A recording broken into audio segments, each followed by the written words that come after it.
Conscious मतलब जगना, consciousness मतलब जागृति। अभी जो हम हैं, हम कॉन्शियस हैं होपफुली। सबकॉन्शियस मतलब हमारे दिमाग में वो सब चीजें जिसको हम जानबूझ के नहीं कर रहे हैं, जैसे हमारा हार्ट बीट चल रहा है, ये सबकॉन्शियस एक्टिविटी है, हम इसको कर नहीं रहे हैं। और उसका कोई परसेप्शन भी हमको फिजिकल लेवल पे तब तक नहीं होता जब तक हम उसको नहीं करना चाहते। अगर हम हाथ को यहां रखें तब हमको हार्ट बीट की फीलिंग आती है, या हाथ पल्स जब फील करें तो। लेकिन नॉर्मली हम लोगों को नहीं पता चलता। कहते हैं कंट्रोलर, हमारे जो चेतना का कंट्रोलर, हमारे कॉन्शियसनेस का कंट्रोलर जो हमारे ब्रेन में है, वो कौन सा ऑर्गन है? RAS, reticular activating system. और कहते हैं सारी स्पिरिचुअलिज्म इसी आरएएस का कंट्रोल कंप्लीटली ले पाना है। आरएएस का कंट्रोल हमारे हाथ में आए। कंट्रोल मतलब हम एक उंगली उठाते हैं फिर उसको नीचे करते हैं, ये हमारे कंट्रोल में है। लेकिन यही चीज हमारे हाथ से चला जाता है जब हम सोते हैं। हम नींद में अपनी उंगली को नहीं मोड़ सकते हैं। नींद में ये उंगली पड़ी रहती है ऐसी। फिजिकल बॉडी का कंट्रोल जो कि जगते समय कॉन्शियस होता है, नींद में वो नहीं होता। परसों में लेटा हुआ था, 3 स्टेप कर रहा था मैं, तो जब मैं कॉन्शियस से अनकॉन्शियस में या बेहोशी में, स्लीप में जा रहा था, तब मुझे एहसास हुआ कि अब मैं शिफ्ट हो गया हूं। लेकिन कमरा वैसे का वैसे ही था, वही बेडरूम था, लेकिन एक तरफ लाइट चमक रही थी। फिर मेरे मन में विचार आया कि लाइट तो बंद थी, तो लाइट कैसे चमक रही है? इसका मतलब कहीं ना कहीं मैं नॉर्मल जो कमरा है मेरा उसमें नहीं हूं, मैं सबकॉन्शियस वाले कमरे में घुस गया हूं। फिर मुझे ख्याल आया, अगर सबकॉन्शियस है और मेरे बगल में मच्छरदानी लगी हुई है, आंख बंद थी मेरी, तो मच्छरदानी में अगर हाथ कर हिलाऊं तो हो सकता है मैं उसको न टच करूं। फिर मैंने हाथ हिलाना शुरू किया तो मुझे टच नहीं हुआ।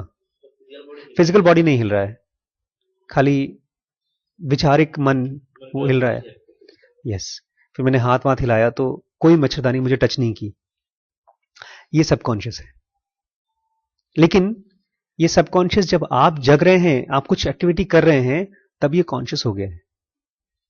नॉर्मली कहते हैं केवल 10% या उससे भी कम कॉन्शियस होता है। जैसे हम लोग यहां बैठ के बातचीत कर रहे हैं तो हमारे फिजिकल सेंसेस जो भी चीज रिसीव कर रहे हैं उसमें से बहुत छोटा सा हिस्सा है जो उसके जिसके बारे में वो कॉन्शियस रहता है, और उसकी कॉन्शियस मेमोरी बनाता है। एक टाइमलाइन बनती है हमारे ब्रेन में कि आप साइकिल से आए, यहां पर बैठे, तो आपको पता है ये पहले हुआ, इसके बाद ये हुआ, इसके बाद ये हुआ।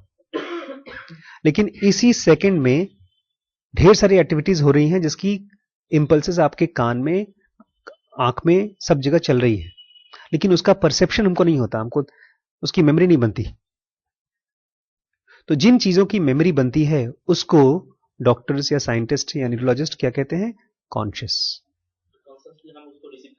हाँ, इसका मेमोरी बनता है हमारे। रिसीव रिसीव तो सारा का सारा बॉडी करता है, लेकिन खाली उसी के ऊपर हमारा टॉर्च जाता है, चेतना का टॉर्च, और उसी का मेमोरी में रजिस्ट्रेशन भी होता है। इसके अलावा जो पूरी एक्टिविटी होती है हमारे ब्रेन को और सेंसेस को इंक्लूड करके, वो सब सबकॉन्शियस है। सबकॉन्शियस में हमारा कोई कंट्रोल नहीं है।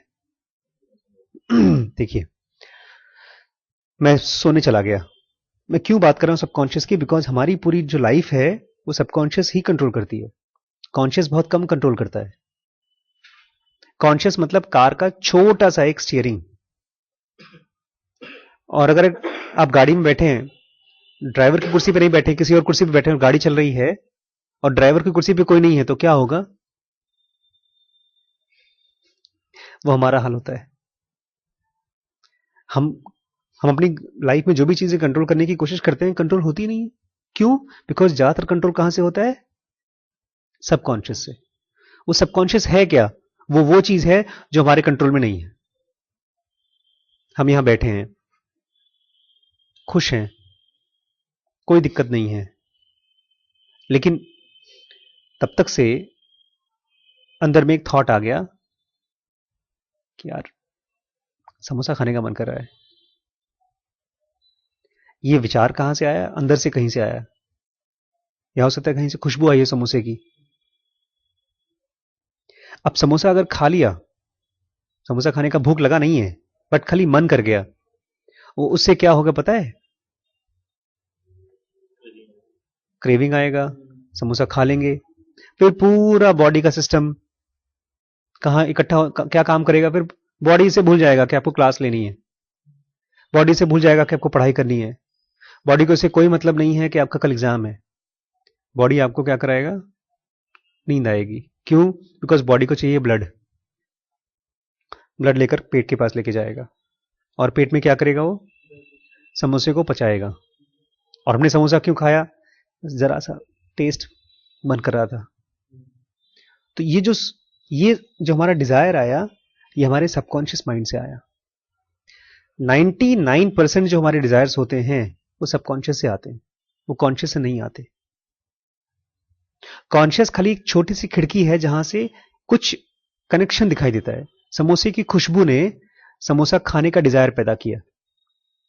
मेरे बगल में एक और बंदा बैठा है, उसको भी खुशबू आ रही है, लेकिन उसको डिजायर पैदा नहीं हुआ। इसका मतलब कहीं ना कहीं डिजायर हमारे अंदर बैठी हुई थी। तो ऐसी ढेर सारी जो डिजायर्स हैं, क्रेविंग्स हैं, वो हमारे सबकॉन्शियस में बैठी है। इसी में एक सबसे स्ट्रांग डिजायर होती है, डिजायर टू कीप लिविंग, जीते रहने की डिजायर। वो बाकी सब डिजायर्स का सोर्स है। हम जब कुछ करना चाहते हैं, सक्सेसफुल होना चाहते हैं, किसी से प्यार पाना चाहते हैं, किसी को प्यार करना चाहते हैं, पैसा कमाना चाहते हैं, वो बेसिकली क्या है? Desire for living. अगर जीने की डिजायर नहीं होगी तो कोई डिजायर ही नहीं होगी हमको। लेकिन ये हमको पता नहीं चलता कि अंदर में हमारी डिजायर है। डिजायर पता है कैसी होती है? फायर की तरह होती है, जलती रहती है। और अभी श्रीश आया था थोड़ी देर पहले, रोते रोते खूब जोर से, पापा जल्दी कुछ करो, जल्दी कुछ करो, जल्दी कुछ करो। उसकी उंगली में कुछ जल गया, जलता हुआ कुछ कागज गिर गया, तो हाथ जल गया। इसकी एक्सपीरियंस हमको है, और उसको पता है कि ये जल रहा है, मुझे इस एक्सपीरियंस को खत्म करना है। लेकिन ऐसा ही एक्सपीरियंस हमारे कहीं पर अंदर में चल रहा है, जिसका हमको पता ही नहीं है। जब पता ही नहीं, इसलिए हम कुछ करते ही नहीं है। तो उसका हमारे पर रिस्पॉन्सिबिलिटी नहीं, कोई जोर, कोई दिक्कत ही नहीं, चल रहा है आराम से। साइंटिस्ट या योगी कहते हैं, अगर आप अपने कॉन्शियसनेस को बढ़ाओगे तो आप वो अंदर की चीजों को पकड़ पाओगे। वो जब पकड़ में आएंगी तो उसके लिए क्या करना है वो भी समझ में आ जाता है। जैसे एक लड़की को अगर मैंने देखा, वो सुंदर सी है, उस सुंदर सी लड़की को देखने से अगर मेरे ब्रेन में कहीं पर उसको पाने का डिजायर आया, तो ये सिंपल खाली ऐसा नहीं है कि एक समोसा है उसको खाने का मन किया। एक अगर लड़की है, उसको पाने का डिजायर आया, तो ये बहुत कॉम्प्लेक्स घटना है। क्यों? समोसा तो खा लिया, 6 घंटे बाद कुछ एनर्जी इकट्ठी हो जाएगी, कचरा निकल जाएगा। लेकिन अगर एक लड़की आती है हमारी लाइफ में, तो क्या होगा?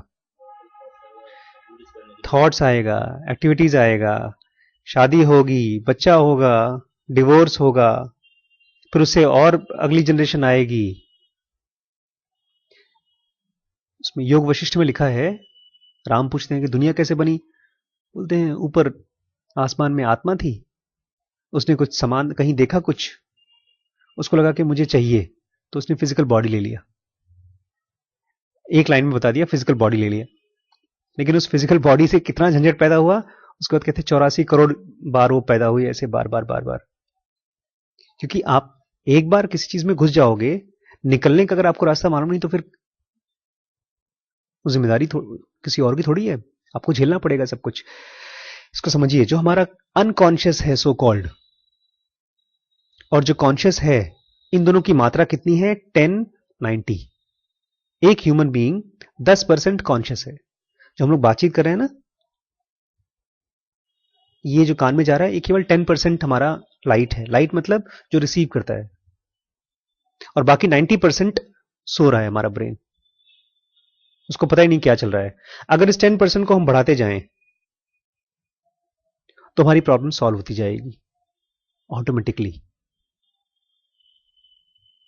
जैसे छोटा बच्चा है, एकदम छोटा बच्चा, उसको कॉन्शियस नहीं होता कि उसको सुसु कब आई है या उसको पॉटी कब आई है, तो क्या करता है वो? बिस्तर पे पॉटी कर देता है। अगर वो बिस्तर पे पॉटी कर देता है और सुसु कर देता है, उससे नुकसान क्या है? वहां कोई नहीं रहता, पेरेंट्स नहीं है उसके पास। सेहत के लिए हार्मफुल है, बीमारी होगी, कचरा होगा। तो वहीं पर उसको जब कॉन्शियसनेस आता है सुसु पॉटी का, तब उसको रोक सकता है, वहां जा सकता है जहां पर उसको सफाई नहीं करना पड़ेगा, कचरा वहीं इकट्ठा होता है। ऐसे ही हमारे ब्रेन में ढेर सारे थॉट्स, ढेर सारी फीलिंग्स वहां पर आती हैं जहां पर होना नहीं चाहिए उसको। किताब जब खोला है तो मेरे मन में उस समय विचार होना चाहिए कि इस पर्टिकुलर सेंटेंस का, इस पर्टिकुलर चैप्टर का मतलब क्या है गहराई से। लेकिन उस समय क्या होता है, वहीं पर सुसु पॉटी हो जाती है। वहीं पर सुसु पॉटी मतलब विचार कोई और यहां पर आ जाता है। पढ़ रहे हैं कि अगर एक लड़की को, अरे लड़की, तो मुझे याद है लड़की के बारे में, तो ये थॉट मुझे कहीं और कभी और होना चाहिए, लेकिन आ जाता है यहां पे। ये है प्रॉब्लम अनकॉन्शियस का। इसको ठीक कैसे करें? 3 स्टेप ब्रीदिंग से। 3 step breathing is one of the most powerful steps. लेट कर, और जब लेटे नहीं है, खाली बैठे हैं, दिन में 2 मिनट, 1 मिनट, 10 सेकेंड, 20 सेकेंड, खाली अपनी सांस के प्रति कॉन्शियस रहें।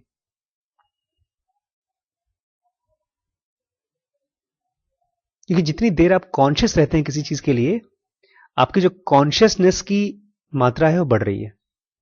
अगर 24 घंटे में से 10 सेकेंड आप कॉन्शियस रह गए, तो आपने 10 सेकेंड का कॉन्शियसनेस का इकट्ठा कर लिया। ऐसा नहीं कि 10 सेकेंड कॉन्शियस रहे आप, आपने 10 सेकेंड का कॉन्शियसनेस इकट्ठा कर लिया। आपके अंदर 10 सेकेंड कॉन्शियस रहने की ऊर्जा आ गई, मसल्स डेवलप हो गई, आवाज चल रही है मेरे आसपास, वो अनकॉन्शियसली मेरे कान में आवाज आ रही है। लेकिन यही अगर मैंने 10 सेकेंड कॉन्शियसली आवाज सुन लिया, कॉन्शियसली मतलब कुछ काम नहीं है उससे, मेरा कोई प्रयोजन नहीं है, कोई मतलब नहीं है, ये आवाज आई, इससे मेरा कोई प्रयोजन नहीं है। कौन सी आवाज आई थी अभी? एक ट्रक के चलने की। अगर इससे मेरा कोई मतलब नहीं है, फिर भी मेरे कान में जाएगा, तो ये अनकॉन्शियसली जाएगा। लेकिन मैं फिर भी सुनता हूं इस चीज को, ध्यान से सुनता हूं। जितना देर ध्यान से आप सुनते हैं, उतना देर आप कॉन्शियसनेस बढ़ा रहे हैं। और बड़ी जादू की चीज है, इसके लिए आपको कोई थकावट भी नहीं होती है। मतलब ये बड़ी पैराडॉक्सिकल चीज है। हम लोग जितना ध्यान लगाते हैं, हम कुछ देर बाद छोड़ देते हैं ध्यान लगाना, लेकिन जितना देर ध्यान लगाते हैं उससे टायर्डनेस नहीं आती है। टायर्डनेस तो फिजिकल बॉडी में होती है, वो खाली ऐसा रहता है कि बस अब नहीं, कहीं ना कहीं जो रूटीन चल रहा है, ढर्रा चल रहा है हमारा, उस पर वापस आने का मन करता है। तो कॉन्शियसनेस बढ़ाने का तरीका क्या है? अपने पांचों सेंसेस को कॉन्शियसली यूज करना। जब खाना खा रहे हैं तो उसको कॉन्शियसली स्वाद लेना। ये क्यों? क्योंकि जितना आप फिजिकल वर्ल्ड में कॉन्शियस रहेंगे, उतना ही आप मॉलिक्यूलर वर्ल्ड में कॉन्शियस रहेंगे। अगर आपने ध्यान से वर्ड्स, यहां पर शब्दों को सुना है या गाड़ियों को सुना है, तो जब आप ड्रीम वर्ल्ड में जाएंगे या जब मरने के बाद कहीं और पहुंचेंगे, तो आपको छोटी छोटी चीजें आप पकड़ पाएंगे। और इस दुनिया में भी आप छोटी छोटी चीजों को पकड़ पाएंगे। इसीलिए सबसे इंपॉर्टेंस जनुका पता है किस चीज को देती है कॉन्शियसनेस बढ़ाने के लिए? ब्रीदिंग, ठीक है। उससे भी पहले anti speed. Anti speed, anti speed मतलब धीमे करना। अगर आप बहुत सक्सेसफुल होना चाहते हैं, आप 100 में से 100 पाना चाहते हैं या करोड़पति बनना चाहते हैं, तो बहुत धीमे धीमे काम करिए। बिकॉज जितना धीमे धीमे काम करिए, slow is equal to consciousness. लेकिन उसमें बहुत बार लेजीनेस आ जाता है। बैठे हैं, नींद आ गई तो सो गए। कॉन्शियसली स्लो करना। परसों मैं बैठा हुआ था, हम लोग नीचे जाना था कहीं पर, किसी ने बुलाया था, रिम्पी ने कहा चलो चलो फटाफट चलो, रेडी हो जाओ। तो मैं थोड़ा चल रहा था जोर से, तब तक से मेरे हाथ में फेसबुक आ गया फोन में। तो मैंने उसको खोला तो उसमें निथ नाथ हन, एक एनलाइटन मास्टर हैं, उनके कोटेशंस आते हैं। तो उसमें लिखा था, take aboard in your breathing even if it is for few seconds. मतलब अपनी सांस में जाकर शरण लो, चाहे कुछ ही सेकंड के लिए। तो मुझे अचानक मुझे ध्यान आया, अरे आशीष, जल्दबाजी क्यों कर रहे हो? और उसमें जल्दबाजी क्या हो रही थी पता है? रिम्पी अपने बाल ठीक कर रही थी, और मुझे लगा था कि ये क्यों उतना लेट कर रही है। तब मैं बैठ गया, सोफे पर बैठा और ऐसे बैठ गया मैं, और अपनी सांस पर ध्यान देने लगा। तो रिम्पी बोलती है, क्या सोच रहे हो? आमतौर पर लोग क्वेश्चन पूछेंगे, क्या सोच रहे हो? कुछ नहीं, कुछ नहीं।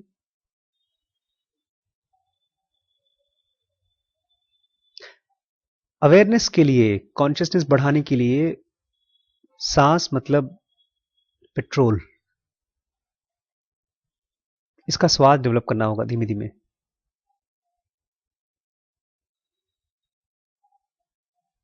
और ये कब होगा?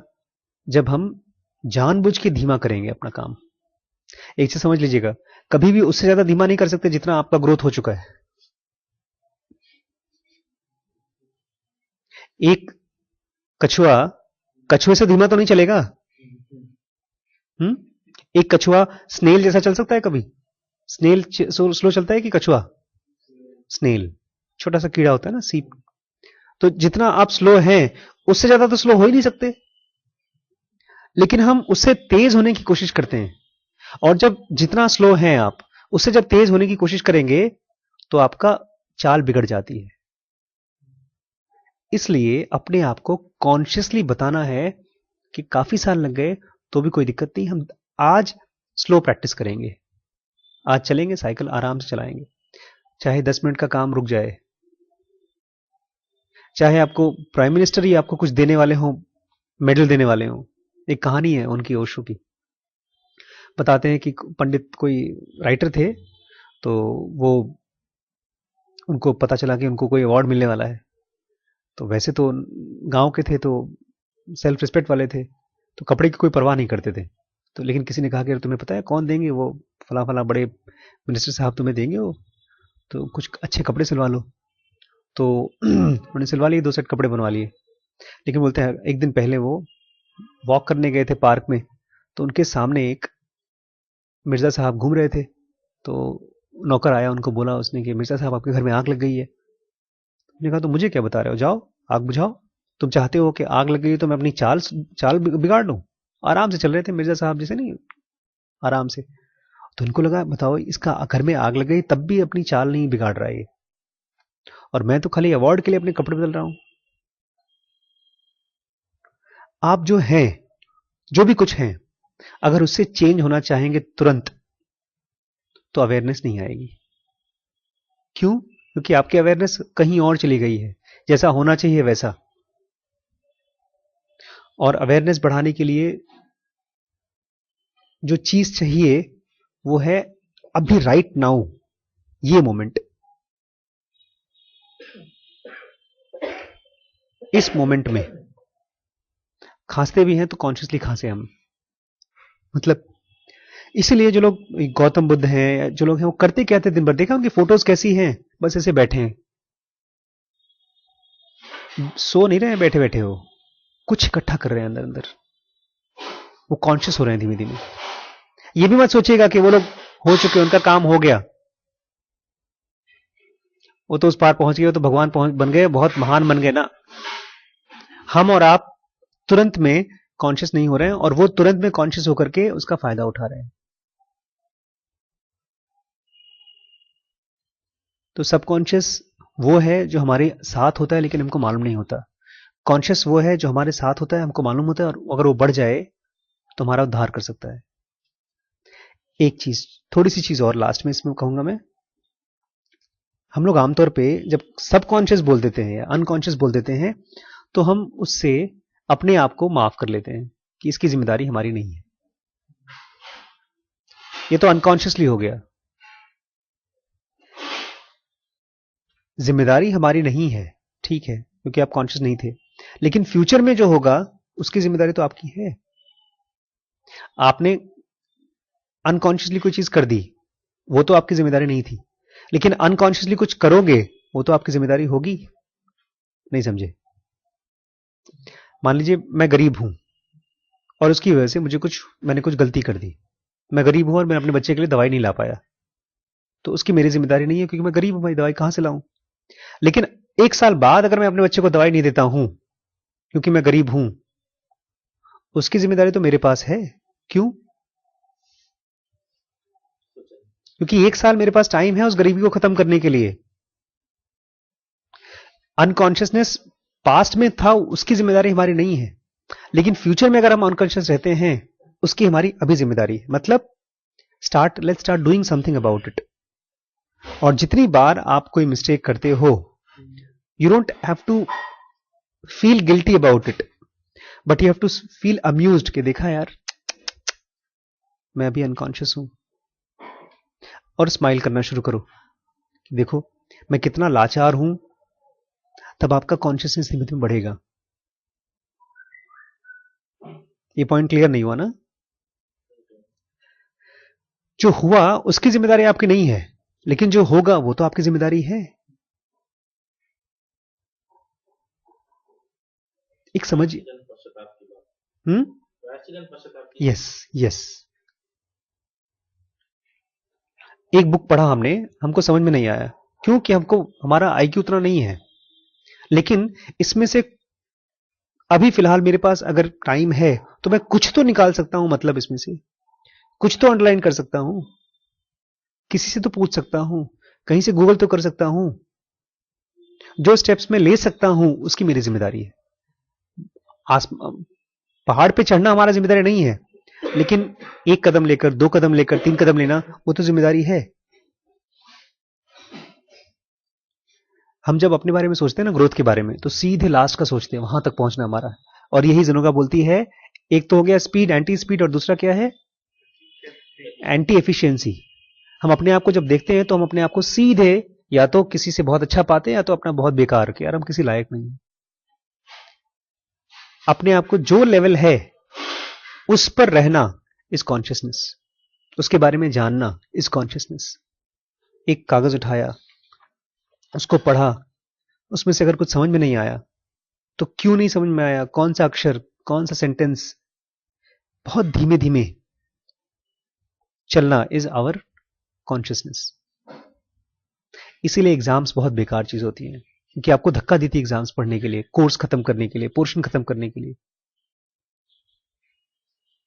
लाइफ अपने आप में एग्जाम है। हम अच्छा लास्ट में एक समरी अगर इस सब चीजों का दूं तो हमारे दिमाग में दो चीजें हैं। एक तो 10% जो बहुत उजाला है, उसमें सब कुछ आपको दिखता है, और एक 90% जो एकदम अंधेरा है, कुछ दिख नहीं रहा है। तो उस उजाले को लेकर के अंधेरे में लेकर आना है। मतलब आप दिन में जैसे बैठे हैं यहां पे, या घर पे बैठे हैं, पढ़ रहे हैं, बोर हो रहे हैं, या नींद आ रही है, उस समय बैठ करके आप जो भी चीजें मन में चल रही हैं उसको ऐसे ही देखते रहें, अपनी फीलिंग्स को देखते रहें। पढ़ाई के प्रति आपकी फीलिंग क्या है, अच्छी है कि खराब है? अगर अच्छी है तो क्यों अच्छी है? क्या मुझे पसंद है चैप्टर? क्या ये आसान है? अच्छी है, पसंद है, इसका मतलब क्या मैं इसमें और प्रैक्टिस करना चाहता हूं? और उसमें एक स्टेप और क्या क्या कर सकता हूं? अगर कोई चीज पसंद नहीं है तो उसमें मेरी इमोशंस क्यों ऐसी है, उसको मैं कैसे ठीक कर सकता हूं? इमोशंस को ठीक करने का पता है तरीका क्या है सब्जेक्ट के प्रति? Making it in small small pieces, छोटे छोटे पीसेस में काट करके उसको पढ़ना। पढ़ाई के प्रति इमोशंस को ठीक करना। अगर मुझे मैथमेटिक्स का कोई खास चैप्टर खराब लगता है, ये मैथ्स खराब लगती है, तो उसको ढेर सारे छोटे छोटे पीसेस में काट कर अलग रखना, और एक छोटे से पीस को लेकर के काम करना। 20 तक टेबल मुझे रटना है और मुझे नहीं आता, 2 का टेबल भी नहीं आता, तो मैं इसको 20 पार्ट में अलग कर लूंगा और उनको 3 से लेकर 20 तक अलग हटा दो, खाली 2 को पकड़ो, उसको बार बार करो। जब ये 2 अच्छे से आ जाएगा तब 3 में इंटरेस्ट जगेगा। जनोगा में मैंने यही किया पहली बार। मैंने सोचा एक बार मैं इसको अंग्रेजी को कम से कम पढ़ के देखूं। भगवान बात कर रहे हैं यार आपसे। भगवान अगर अंग्रेजी में बात करे तो अंग्रेजी तो समझ लो। तो धीमे धीमे पेंसिल उठा करके जो चीज पसंद नहीं है उसको और धीमे धीमे करो। हम लोग उल्टा करते हैं, जो पसंद नहीं होता उसको फटाफट ब्रश अप कर देते हैं। अगर दो नियम इकट्ठा कर लें, वो नियम अवेयरनेस होने का है, अवेयरनेस लाने का है। कौन कौन सा? स्पीड को स्लो कर दो और बहुत अच्छे से करने की कोशिश मत करो।